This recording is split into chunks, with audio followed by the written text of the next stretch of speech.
Cody Rhodes already moving huge merchandise for WWE just days after making his return to the company at WrestleMania 38. Plus, we have an update on Raw having the best audience in over 1 year for the post-WrestleMania 38 episode. Alexa Bliss, we have an update on her future and why she wasn't flown in for WrestleMania 38 weekend events. Plus, Rick Steiner is abducted on NXT 2.0. We'll get into that, and we'll have some more details about Pat Buck's departure as a WWE producer. All this and more in today's WWE News.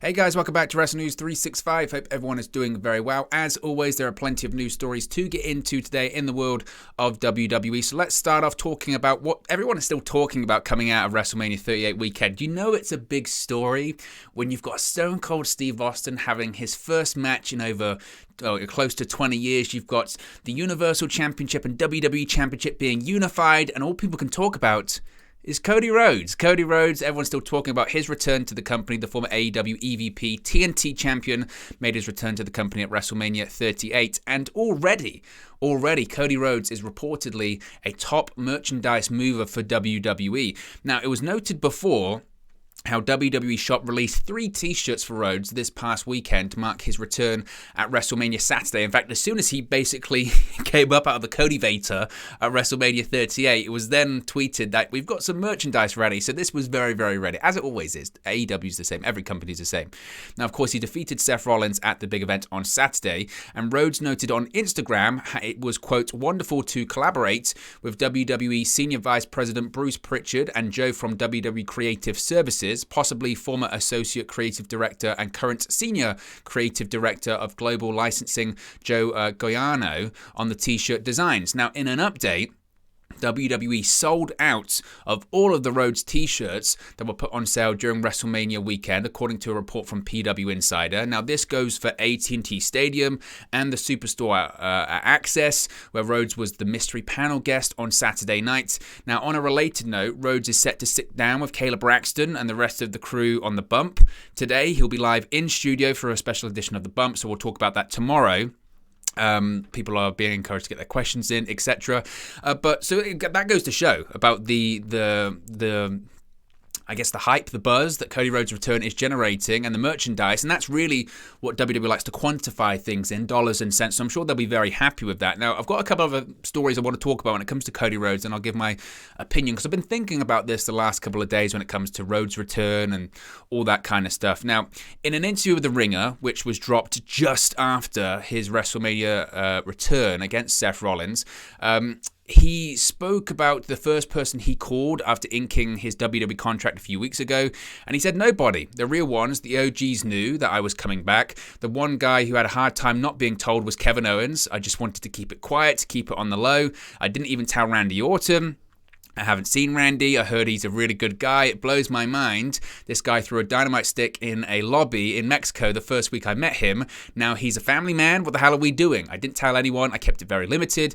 Only Brandy knew. My mom knew. Maybe a few others. My cousin works here as a timekeeper. Even he didn't know. It was the best kept secret in wrestling. I wanted to keep everything low key. It was not the best kept secret.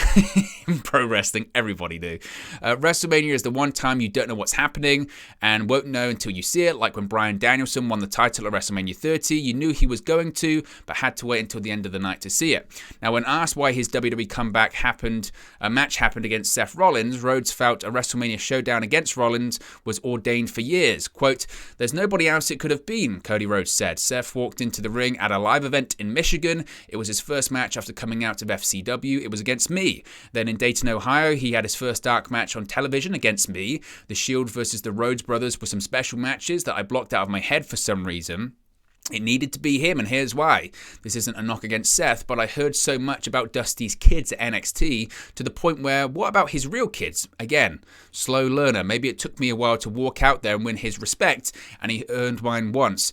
But this is a different guy now. He's been at the top of the mountain. It couldn't have been anyone else. It had to be him, now that I think about it. Now, when it comes to his contract, people will want to know a lot of the details when it comes to Cody Rhodes' contract.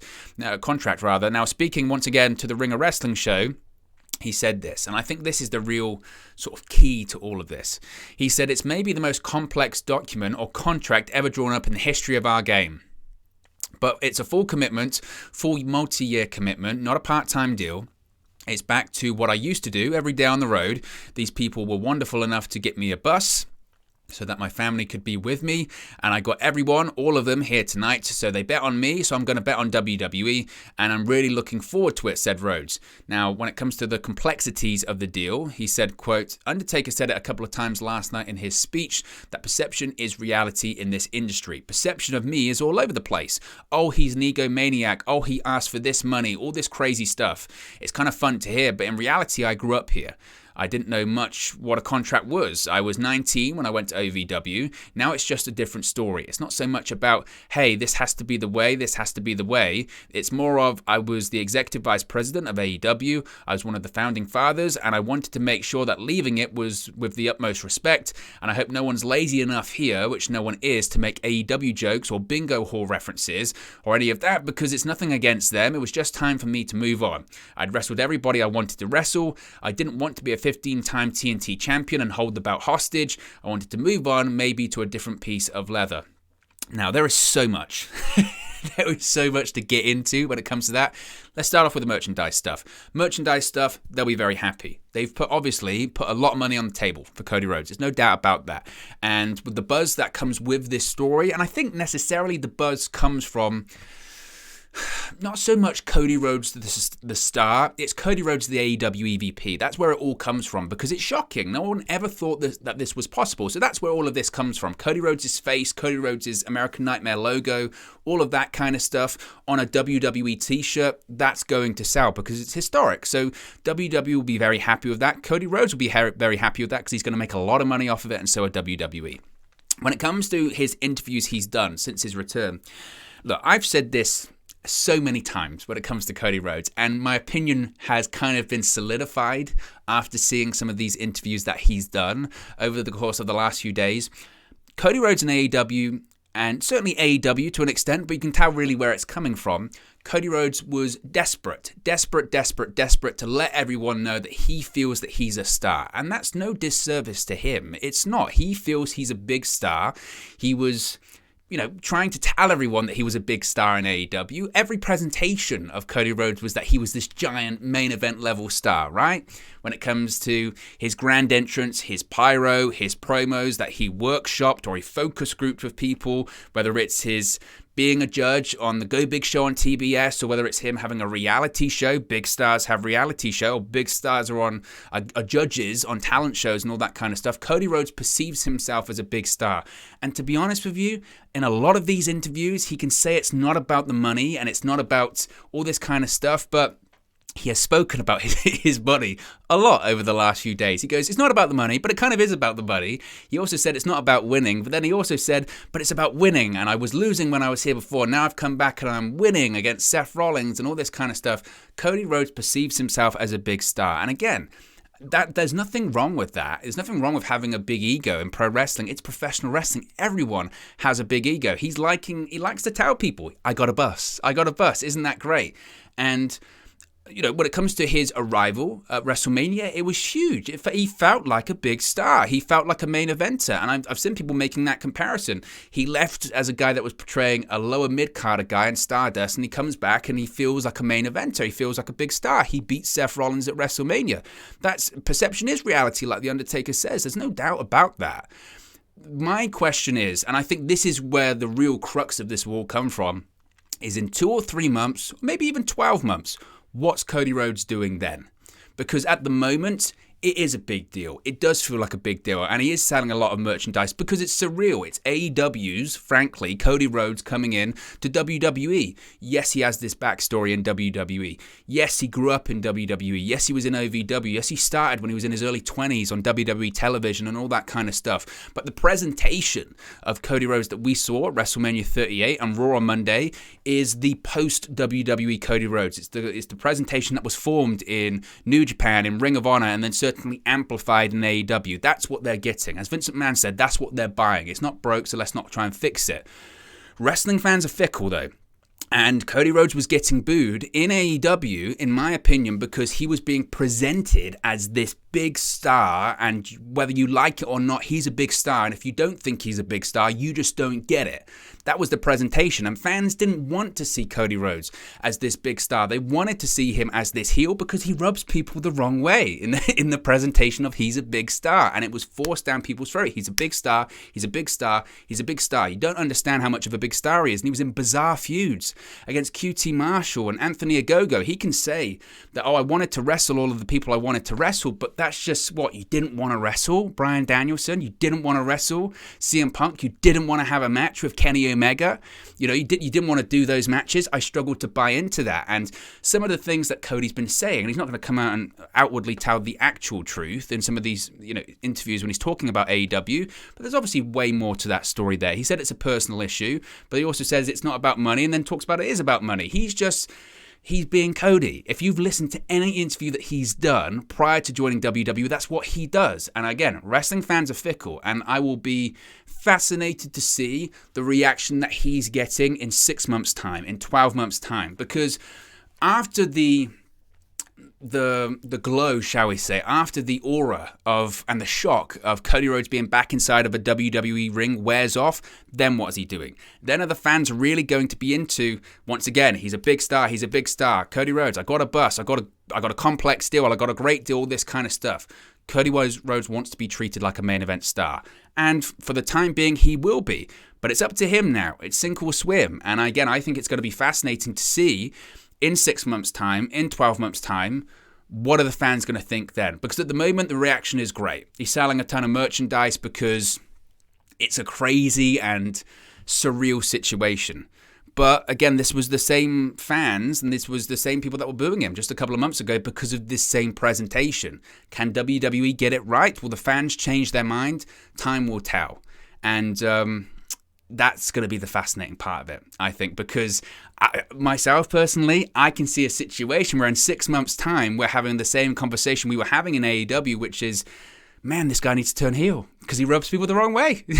And that's it. And you can't fight that. And for whatever reason, Cody Rhodes wanted to fight that. I think it's funny that, he said, I didn't want to hold the AEW TNT Championship hostage, but he was the one that imposed that AEW World Championship stipulation when he was a booker, or when he was part of the creative team, shall we say, in AEW. And then Tony Khan pulled it all back. So, yeah, it's odd. And I don't think we'll ever know the full story when it comes to his AEW departure for a long time. He can say that a lot of the things that have been spoken about him weren't necessarily true when it comes to ego, creative, money, but that on the other side, he also confirms that. So, I don't know. I don't know. There have been a lot of interviews that he's done over the last few days that have been eye-opening, but also eye-rolling. But that's Cody. That's what he does in those interviews. He's a master of, talking out both sides of his mouth, in my opinion. And whilst his promo was great on Raw Monday, his match was great. WrestleMania Saturday, his entrance was surreal. It's a WrestleMania moment. But like I said, what's next? What's next? And what's going to happen in 6 months' time? I think that's the fascinating part of it. I really do. Now, speaking of Raw, on Monday, Raw after Mania, for me, it was a bit of a disappointment, actually. I feel like this was a lot of excitement going into this because obviously of the Cody Rhodes return, but also this was the first post-WrestleMania Raw, the Raw after Mania for the first time with fans since, 2019? We waited like nearly 3 years for this, and it was a bit of a letdown. It kind of all went downhill after that Cody opening segment, which was very good. But in terms of the ratings, it did very well. Monday's live post-WrestleMania 38 edition of Raw drew an average of 2.101 million viewers on the USA Network, according to Nielsen via Showbuzz Daily. Now, this is up 6.16% from last week's 1.979 million viewers. Now, Monday's Raw drew a 0.63 rating in the 18 to 49 demographic, which is up nearly 15% from last week's 0.55 key demo rating. Now, to compare to Raw after WrestleMania episodes, the post-WrestleMania 38 episode was up 3.7% from the 2.026 million viewers for the post-WrestleMania 37 episode for last year. The post-WrestleMania 38 key demo rating is actually down, though, from the 0.68 key demo rating from the post-WrestleMania 37 episode. Now, Raw ranks number 6 for the night in the cable top 150 due to the coverage of the NCAA basketball games that was going on that kind of dominated cable. It also ranked number 13 for the night in terms of viewership, once again being dominated by the live sport, which is always going to happen. Now, Monday's Raw after WrestleMania drew strong numbers. Despite the NCAA games dominating cable, Raw drew the highest total audience since the January 4, 2021 episode, which was the Legends Night episode last year, and the highest key demo rating since the post-SummerSlam episode. Now, this week's Raw viewership was actually up, as I mentioned, 16.16 from last week's, and the key demo rating was up nearly 15% from the prior week. Monday's Raw viewership was up 23.52% from the same year in 2021, while the key demo rating was up 21.15% from the same week in 2021 also. But last year's episode was not the post-WrestleMania episode, but nevertheless, they'll be very happy with that. Of course, they'll be very happy with that. The challenge now is to sustain it. They've got a strong audience for Raw, especially because that's kind of SmackDown numbers. Over 2 million is SmackDown territory. So the fact that Raw's average really for the last 12 months, or even longer than that, has been 1.7, 1.8, they'll be very, very happy. Can they sustain it? I think a large part of it obviously was the WrestleMania buzz, but also the Cody Rhodes buzz. And again, that's a big success for Cody. That's a big success for WWE. Now it's the case of sustaining it. Was there a lot from Raw on Monday that made you want to tune in next week? Oh, I kind of have my doubts a little bit about that, honestly. I always liken it to an opening of a restaurant, right? You had 2.1 million people sample your food, and if the food wasn't great, you can talk about how it was a sellout the first night, but are they going to come back next week? That's the big issue. So we'll wait and see when it does come to that. Alexa Bliss. People are talking a lot about Alexa Bliss at the moment because she's nowhere to be seen. Alexa Bliss was not in Dallas for any of the WrestleMania weekend events, according to PW Insider. Now, typically, WWE brings in the entire roster for WrestleMania weekend, including the talent not featured on the WrestleMania card. Now, sometimes they're featured in panels, interviews, WWE Network series, etc., but Alexa Bliss was nowhere to be found. There was even an Alexa's Playground set and cutout of Bliss displayed at this year's WrestleMania Access. However, Bliss was not there to do a meet and greet with the fans. Now, why so? Well, in late February, Bliss shared photos from a bachelorette party of her ahead of her impending wedding to Ryan Cabrera. Earlier this week, Bliss revealed her big day is fast approaching, so it's possible that's why Bliss is taking some time away for WWE to prepare for her marriage. But it does seem odd because if that is the case, why was she brought back at the Elimination Chamber pay-per-view where she lost to Bianca Belair in the final moments of that match? Since then, Bliss has insinuated several times that WWE's been keeping her off of television. On March 1, she wrote, "Yeah, I don't know," in response to a fan asking why she wasn't being booked for Raw. And later on in March, she tweeted, quote, "I'll just wait here, I guess." So I don't know. I mean, I think it probably has something to do with her wedding. I kind of perceive it as maybe they brought her back for Elimination Chamber, and then maybe Bliss said, oh, by the way, in April I'm going to get married and all that kind of stuff. And then maybe WWE said, well, maybe it doesn't make a ton of sense to start featuring you in if you're going to be disappearing for a while. Maybe it just makes sense to keep you off television. I don't know. I really don't know. I find it difficult to believe that WWE can't find something to do for Alexa Bliss if she's available, because she's a big star, she's a big merchandise mover, she's a big draw for them. I lean in more to it being they knew she was going to go when it comes to her wedding, and maybe they just thought, you know what, we'll just leave it then. But it makes you wonder why they brought her back and did all of those vignettes for her return, and then she hasn't been used. But I guess that's par for the course. The left hand doesn't really know what the right hand is doing sometimes in WWE. There was a really odd angle last night in NXT 2.0 because 2022 WWE Hall of Famer Rick Steiner has been abducted by Joe Gacy and Haaland. We're back in the Attitude Era. Now, the main event of last night's post-Stand and Deliver episode of NXT saw new NXT champion Bron Breakker retain his title over Gunther. The episode featured various backstage vignettes from Gacy and Haaland that were shown throughout the show, with Gacy talking about family and chaos. Now, after the main event win, Breakker stood tall with the NXT Championship as the show was about to go off the air. Steiner suddenly appeared on the big screen and called him by his name, Bronson. Rick congratulated Bron on his win and making him proud. The camera then zoomed in and we saw Rick was being held in a cage tied up. Bron looked on as Gacy appeared and said he had been telling Bron how family was everything. Haaland came walking around the cage with a chain in his hands. Gacy then said, we'll see if they can teach an old dog some new tricks. Haaland then smacked the cage with his chain as Gacy covered the camera with his hand and NXT faded to black. So I don't know what they're doing with this. NXT sometimes is just a wild show at the moment. I mean, they're trying to push the envelope with it when it comes to some more racy angles, I guess, and this is maybe more of this sort of Attitude Era style booking. Look, I don't know what it's going to lead to. If it leads to, look, Rick Steiner called Bron Breakker his real name. If it leads to him being called Bronson Steiner, I'll take it.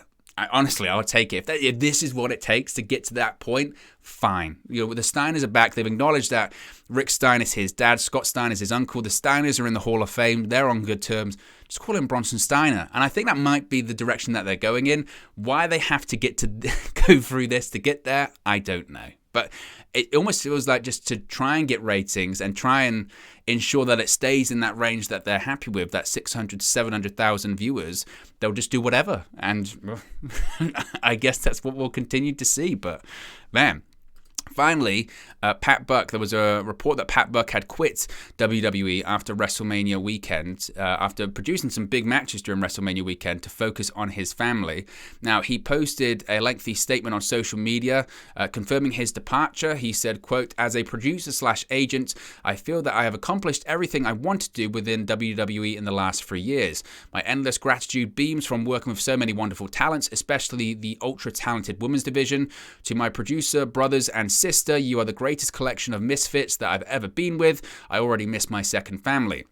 Thank you, John Laurinaitis, for bringing me into this wonderful group, and thank you, Freebird, for being our foul-mouthed general. And to my fellow New Yorker, Paul Heyman, thank you for providing a mitzvah and helping this Gentile out. Sending love to the production truck, stage crew, parking, travel, makeup, photo, digital, security, IT, writers, props, social, legal, seamsters, live events, medical, and any other department I've leaned on for something. I look forward to using my new time to return/expand my training school/promotions, working all over and sleeping in my own bed more than twice a week. To my darling wife Lauren and baby Harrison, I don't know how you put up with this, Gypsy. I love you both. Dada will be home soon." So, I mean, I can understand his perspective. I mean, he worked, so if you're not familiar, he produced the Ronda Rousey-Charlotte Flair match on Saturday, and then him and Michael Hayes produced the WrestleMania Sunday main event of Roman Reigns versus Brock Lesnar. So maybe he did feel like, look, I produced the WrestleMania main event. It doesn't get much better than that, and I'm tired, I'm burnt out, and maybe that's just why he decided to leave. I would also say that he also produced two matches that, for me, didn't really live up to any kind of expectations. WrestleMania Saturday, the match between Ronda and Charlotte was okay, but it was not great. The finish between Brock and Roman was flat. Now, you could argue about injuries. Roman seems fine. So, I don't know. I really don't know what you could look from that. Maybe he just decided that enough was enough. And if that is the case and he wants to be at home more with his family, fair play to him. He's got a lot going on. Anyway, guys, let me know your thoughts on today's WWE news stories in the comment section below. Be sure to like and subscribe to Wrestle News 365, and I'll speak for you again very, very soon. Hey guys, thank you for watching, listening, streaming, or however you come across this video today. Be sure to click on the video on the right there to watch our next video, or click the bottom there to subscribe, or the bottom right hand corner. Thank you very much, and I'll speak to you again very soon.